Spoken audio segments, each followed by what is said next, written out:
Winter is always a challenge out here as I try to turn this into a desert forest in the most isolated spot in Texas.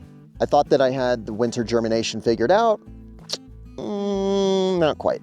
Some seeds rotted, some seeds dried out, and for a while it wasn't going my way. After a lot of trial and error, lots of error in particular, I feel like we've cracked the code. And now we have some growth with the more important opportunity to do a much better job going into the summer. In true Dustups fashion, as things start to trend in the right direction, rabbits attack.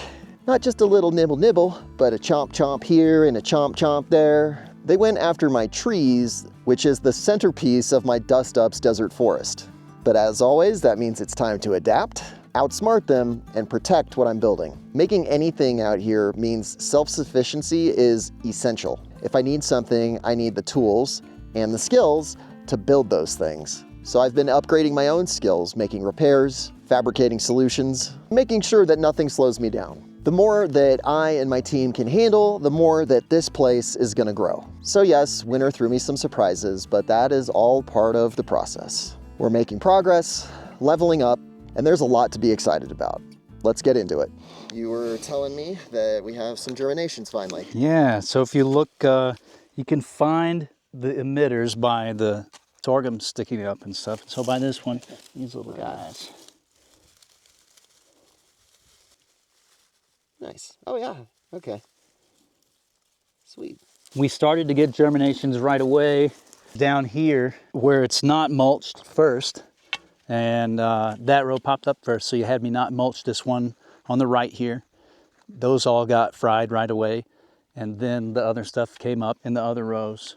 What was different about that row? Well, it's not mulched. Oh, why they actually came up more quickly, is because the sun in the afternoon, from as it moves this way, there's more of a rise here than at that end, and it gets more shade in the afternoon at this end. And anywhere they're not mulched, they died right away. So you can see some peeking through here. Oh yeah. And over here. Very nice. Very tiny, delicate, hiding under the hose. There's probably a lot under the hose. Here's some right here. Here's one right here. Here. And now it's dead. I just killed it. This is why. Very fragile. It's hard to be patient, but I think it's better to just let them pop up because they are so delicate. I guess they'll come through the mulch when they're ready. Pretty much. Not much resistance with that alfalfa on it. No. So there's stuff like that on all three of these rows. It's a little sporadic. Not every emitter had anything come up. I assumed that a good number of them probably germinated and then just died, like on that. Or were eaten if they were exposed by mice and birds, rabbits. Yeah, the rabbits. I want to deter rodents and rabbits and other living critters, and the best way I'm going to do that is with peppermint oil. I don't know why. It's an organic solution, and pretty much every animal that's not humans hates it, so I'm going to spread it everywhere. Man, that smells good. I'm going to smell like Christmas candy. And licorice. And this little one that got bit in half. And we'll get this young one that got bit in half. Get the rattlebush. These two rabbit casualties. Okay, there. More rabbit damage. Right here. More rabbit damage right there. One minor benefit to not getting rain. I don't have to do this very often. The oil just stays. Rabbit, rabbit, rabbit, rabbit, rabbit. Luckily there are some that have not been attacked, and that's why I'm spraying. Okay. Those pesky rabbits. The peppermint's very effective. I haven't seen the rabbits come back, so hopefully we know what to do in the future to protect our growth. Certainly cheaper and faster than putting up fences, and especially now that we have the cow pressure taken care of, should be good. It's now January 10th, and one minor advantage to all of the sorghum dying off for the winter is that it's now a little more apparent where the Palo Verde is and how it's doing. Everything looks really good. I'm pretty happy with it.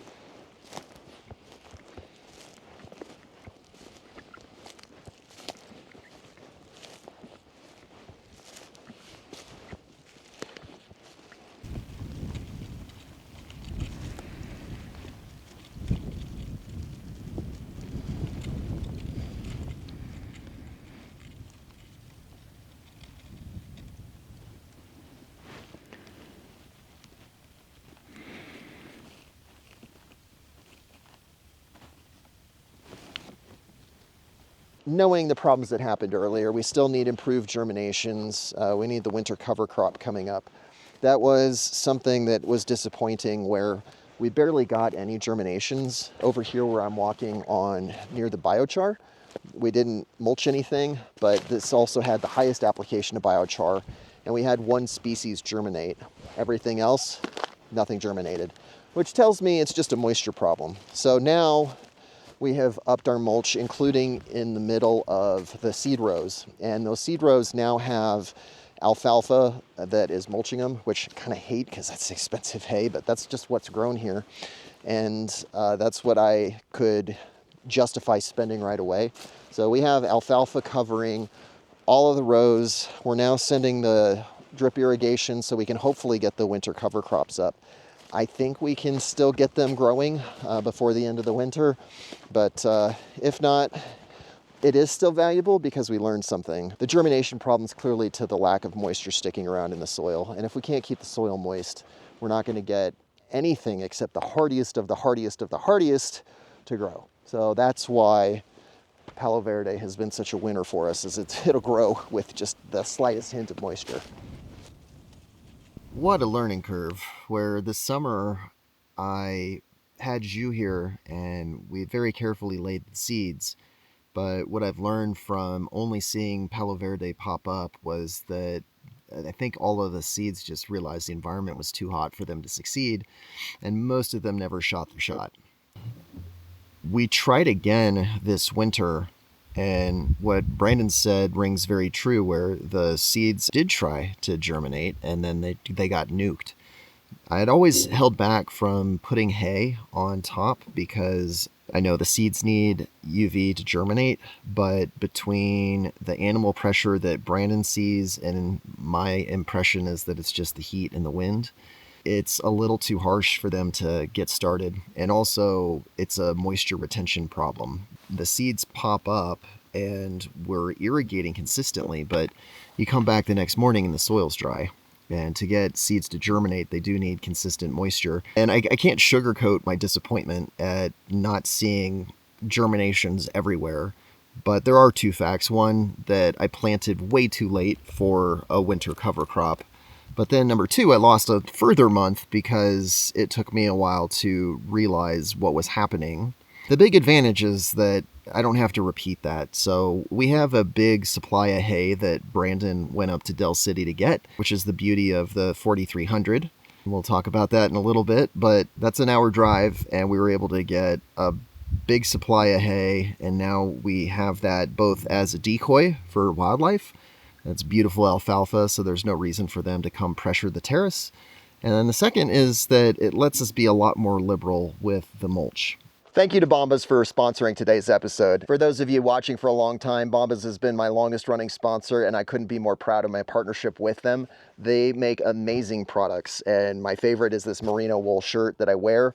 Whether you see me wearing it in the episode, you'll almost always see these sleeves sticking out the side because I use this as my base layer.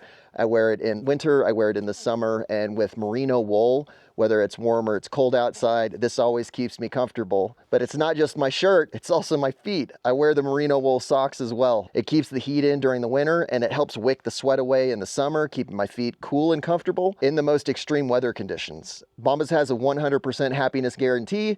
You're not not going to need it because these really are the most comfortable socks you'll ever wear. I get fan mail about socks. People are thrilled that I've introduced them to Bombas, and it makes me feel great that people are getting a great experience wearing excellent clothes. And Bombas also has a donation guarantee. So when you buy a Bombas product, that same product is donated to somebody in need. You can do good and feel good when you purchase a Bombas product. Thank you for supporting my sponsors. I appreciate your willingness to go take a look. Go to bombas.com/dustups. Use the promotion code Dustups20 to take 20% off of your first order. Again, that's bombas.com/dustups.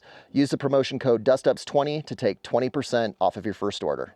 When we started, Brandon, Zhu, and I were literally walking around picking up each one of these little agave leaves that are all over the terrace. And then yucca and satol and everything that made it up here was picked by hand, which is fine if you live in a developing country and that's all the resources you have available to you. But here, I get the idea of it, that you want to use the resources you have, but it also costs money to pay Brandon, and I am doing this on something of a timeline, so I want to go faster, and it makes sense to spend the money to bring out horse manure like we've finally done successfully, and then bringing out hay and spending money on hay, because I'm not in a raging hurry, but time is money, and I want that hay to preserve the moisture, and also it's the cost on my equipment. So we're bringing out water, and if I'm carrying water on those roads, which are dramatically better,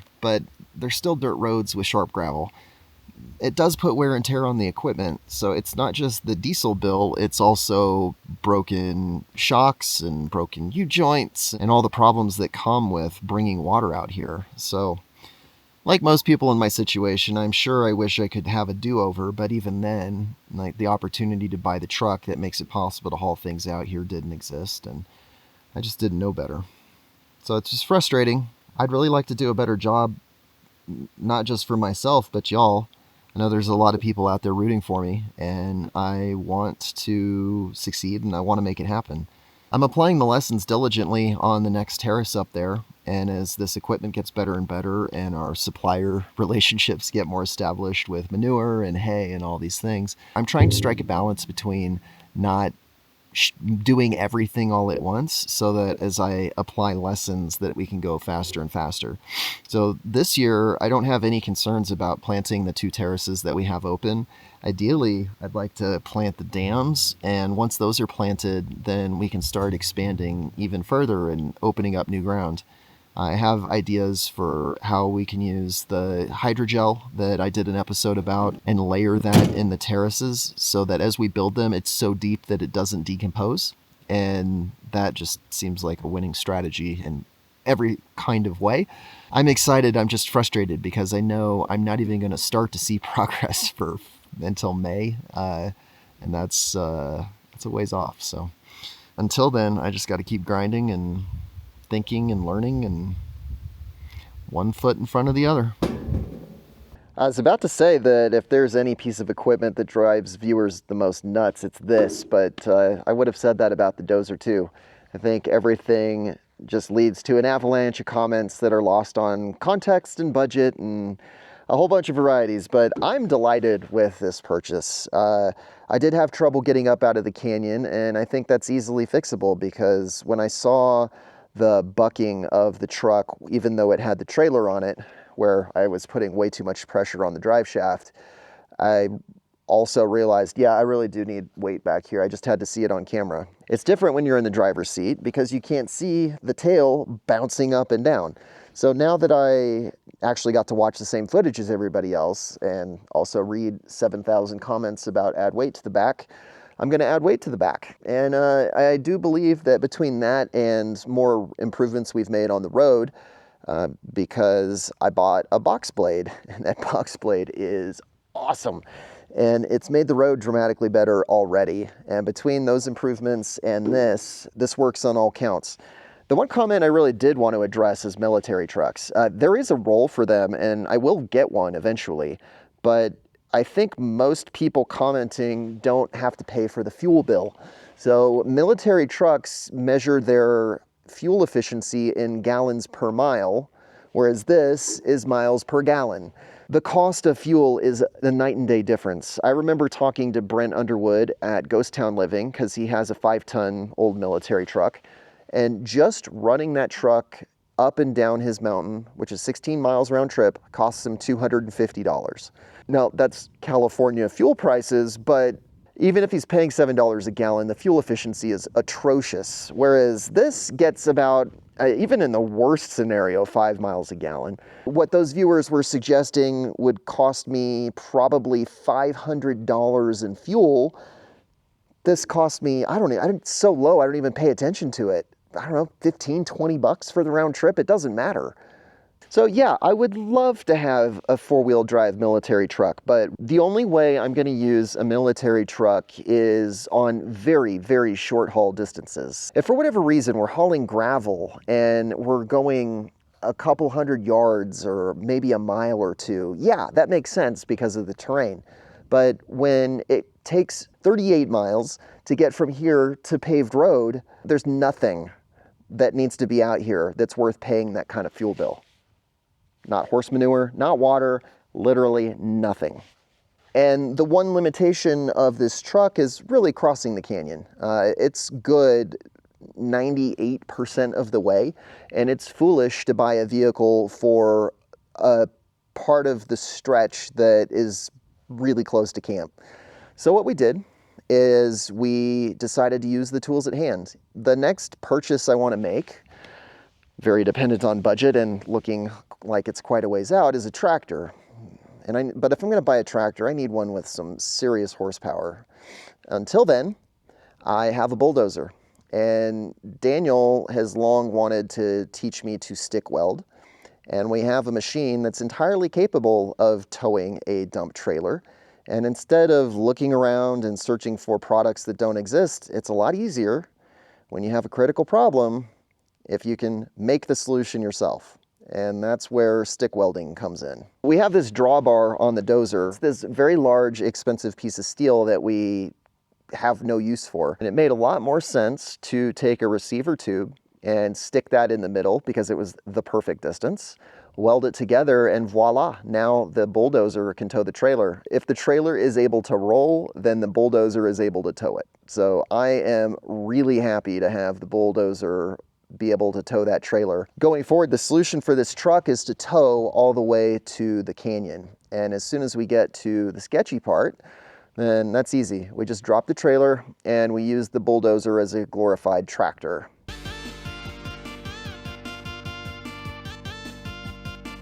Not ideal, not at all. It's not the long-term plan, but until we have a better solution and a bigger budget and I can get more stuff, that's how we're going to operate. But that's everything about this project. When I came out here, I couldn't even put my truck in 4-wheel drive, and now we've got a small fleet of 2 trailers, a heavy truck, a light-duty truck, and a Suburban for bringing out volunteers and my family, and it's growing. It's funny because every time I look at my old videos, I go, ugh, but in the moment, you don't know.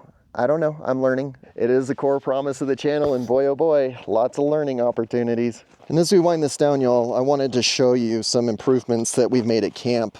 Daniel coming out is always a major event for me because he has skills that neither Brandon nor myself possess. So in addition to helping me with the truck and doing some welding, he's able to make progress for the ranch from his home in El Paso. And as we walk over here to camp, I'm going to show you all of these upgrades. Do not fear, I'm not going to show you anything gross, but we wanted to get more out of one of the buildings. There's no reason to occupy 87 square feet for a toilet. So what Daniel has done is make an outhouse. I think he did a phenomenal job. The only thing we have left to do is to put plastic PVC panels over the sides so that this plastic on the old IBCs doesn't degrade. But in here you can see he's put in a solar fan. There will be a urinal that we just have to hang, and we need a valve, we need another Y connector so that it all drains into the urine collection tank. But here is the grand reveal. Look at that. nice and clean. Urine collector. In there is where you drop the goods. I think we got to get away from rubbing alcohol because it keeps exploding out of the container. But all that, and by the way, it doesn't, even though that bucket now has contents, there's not even the slightest trace of a smell. But this is how we manage the contents. You fold that up, so it's now very easy access. And then, again, I'm not going to show you anything, but you just pull this out and everything is in this bucket. If it's too full, you just shake it.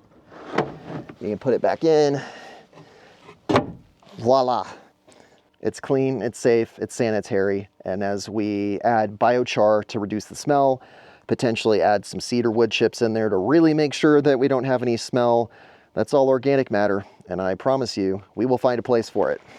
Camp is an absolute mess right now because it's a construction area. I spent a little time this trip making my desk, and my room is reasonably clean right now. So this has gone from being cramped and chaotic with a little folding table that was right there and it stuck out too much. Now my room looks pretty organized, and I didn't actually plan to include this in the episode, so this is an actual look of the way I keep things normally, which is getting better and better over time. It was really hard for me to justify spending not a full day, but 2/3 of a day making a desk, and I can't get an episode out of that. Nobody wants to watch a guy make a desk out of 2x4s.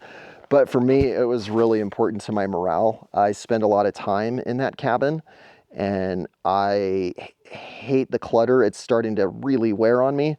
So just to have a clean, organized space where I can think and I can feel at home makes it better.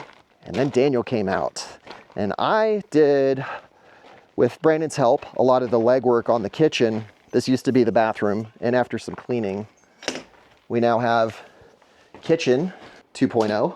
Well, this is now building 2.0.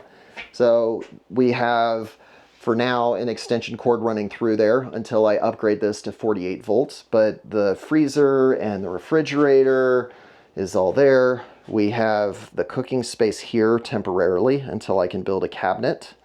And then over on this side will be the community dining. I'm gonna build a bench seating from that corner to this corner and then have it stick out a little bit all the way to this door, which is just enough room for us to probably squeeze 8 people in here.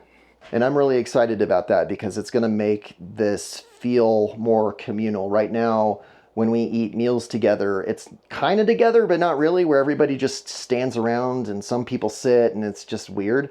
This way, one of the things I feel strongly about with my kids is making us, every single day, we have to eat a meal together, sitting down.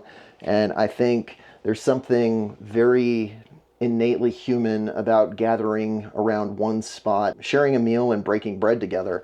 I never did this to be on YouTube. I just want the desert forest, and YouTube is the way to make this happen.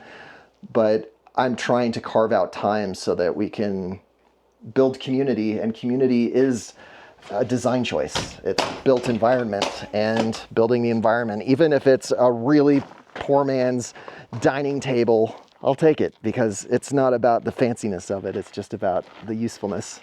The last thing, what I wanted to show you around camp is the shower, which has been around for a while.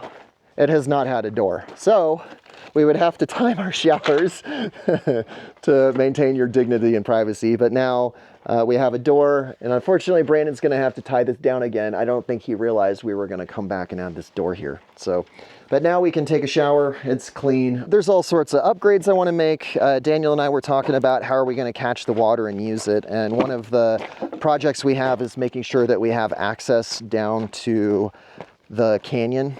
And the easiest way to do that is we can start way over there, and we're gonna build an access road. We're gonna go from all the way over there and then just slowly along these shelves, build the grade down until you get way down there in the canyon bottom. And that has the nice benefit because somewhere along this shelf we'll be able to put an IBC that we should be able to safely get to, and then an IBC there would be able to catch the water running from this shower. as well as from the kitchen, which is that building to the left. And it's probably too early to share this, but I think I know how we can expand our square footage without having to spend a lot of money. And I'll show you the tool shed and how that's going to be possible. So all of these dog houses have these steel dog ears right here. This really thick steel. And we can weld on this. So what we're going to do is build in phases where we build basically a cube that sits around the building, and those dog ears are the anchor points. And then on top, we'll have a frame sit on top up here. And then we'll be able to hang some shade cloth, which will give Brandon and I the immediate benefit of not roasting this summer. And if we line a building up there, and we have the other building across from it lined up, and we have steel and not wood, that's something you can safely build on. One thing I've learned from rehabbing these dog houses is we found rotten wood everywhere. And when people suggest building up, I thought the same thing. But I don't trust the lumber that's inside. But I do, if I have exposed steel outside where we can look at the welds, and especially if Daniel's doing the welds and not me, I trust those. And I think with finding some scrap steel, we can build up and have a nice Lego type system for expanding the square footage and building something more resembling a house than a cabin, which I'm really excited about. But that's way down the road, and it depends on what steel we find and what raw materials we find. Thankfully, Daniel has enough experience that if there's something creative or unusual out there, we can look at it. But I am really excited about this infrastructure coming together. I spend a lot of time out here. I want more family time out here, and in order to make that happen, it's got to have more electricity, which actually that's the next project. So that electrical room right now is wired for 12 volt. With my family out here, then I don't have to rush so much, so I can rewire everything to 48 volt, and then all of these buildings can have their own inverters and their own charge controllers, and everything can be basically, I mean, the solar collection centralized, but at least the independent systems will be decentralized. The main thing that we need to keep control over is the temperature in the electrical room and the kitchen, because that's where all the food is, and there's a lot of meat in there, so we do not want to spoil it. I think that's a really thorough overview of what I've been up to this month. I am excited to end the day with you. I've been waiting for the light to get a little bit better, so it's nice to finally share all of this progress with everybody. I wish there was more positive news on the plants, but it's February as I film this, and that's not really prime growing season. But as we get into warmer temperatures and we have actual opportunities to grow perennial desert trees, I'm excited about all the work we've done so far. So I'm looking forward to sharing that with you. Thank you so much for watching, and I will see you in the next episode.